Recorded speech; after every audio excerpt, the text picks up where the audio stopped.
Now for this hour, we start with Russia and China. Tensions over Greenland have intensified after US President Donald Trump claimed that Russia and China are seeking control of the island, citing national security concerns. In response, President Trump has recently imposed a 10% tariff on 8 European nations, including NATO ally Denmark, after they opposed his push for a US takeover. Now, the European Union has strongly condemned the tariffs, warning that they could harm transatlantic relations and benefit Russia and China instead. Moreover, EU Foreign Policy Chief Kaja Kallas has stressed the need for NATO to handle Greenland security rather than escalating tensions with tariffs. European leaders, including British Prime Minister Keir Starmer, French President Emmanuel Macron, and Swedish Prime Minister Ulf Kristersson, have vowed to stand by Denmark and Greenland in the face of Trump's threats. NATO has deployed troops to Greenland following the ongoing dispute, while Russia and China have increased their presence in the Arctic.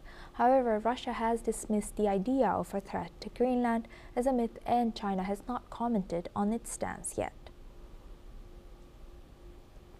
Now for this discussion, we welcome Major General Gigi Dwivedi. He's a defense analyst and also a veteran, joins us live from New Delhi. Thank you very much, Major General, for joining us once again. Good to see you. Thank you. Thank you, Suma. Thank you. Now, looking at this, what cards can Europe realistically play to counter US's demands and counter US's, Trump in particular's, ambitions to acquire Greenland?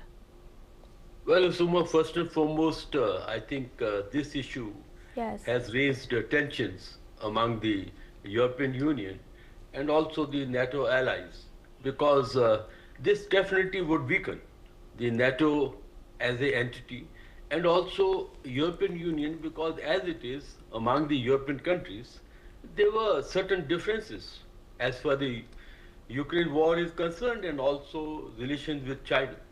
So now this adds a new complexity, or I would say new dimension to the already very sensitive relations that are prevailing between the European Union and America, that is the transatlantic partnership, and also with the NATO allies. Because as a whole, you can see that there is a definite pushback amongst the European countries against President Trump's ambition to acquire Greenland. And on this issue, I think all countries are united.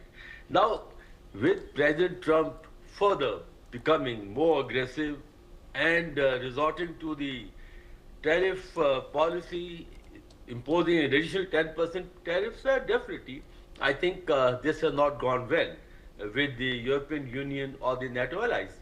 And at the same time, I'm sure President Putin and President Xi Jinping must be having a big laugh and enjoying this whole scenario, because now with this issue, I think the focus is off the Ukraine war, so President Putin can now have more free hand.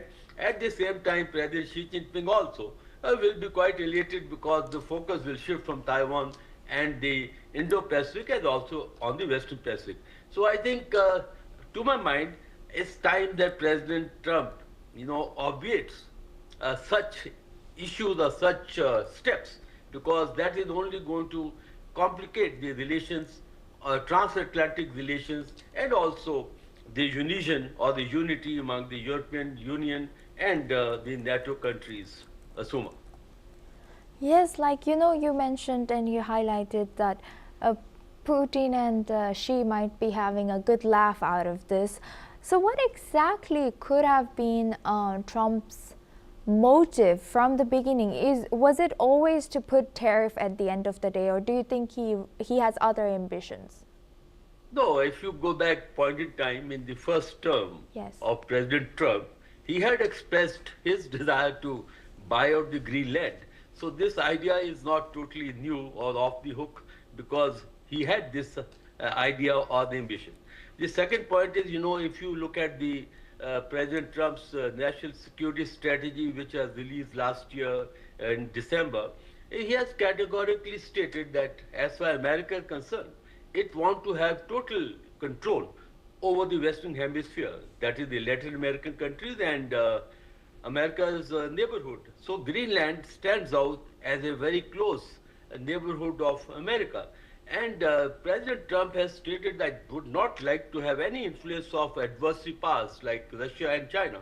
And you know that Russia stands very close to the Greenland, and with the Arctic route opening now, that will also ensure that Russia has a greater influence on Greenland and along with China, because China and Russia totally are today all-weather allies. So therefore, primarily it is the strategic interest of President Trump to have control over Greenland, because he feels that with Greenland under America, then the NATO defense against Russia will be strengthened, and Europe will be more secure in case Greenland is part of America. Suma. Right. Thank you very much, Major General Gigi Dwivedi, for sharing that insight. Please stay with us as we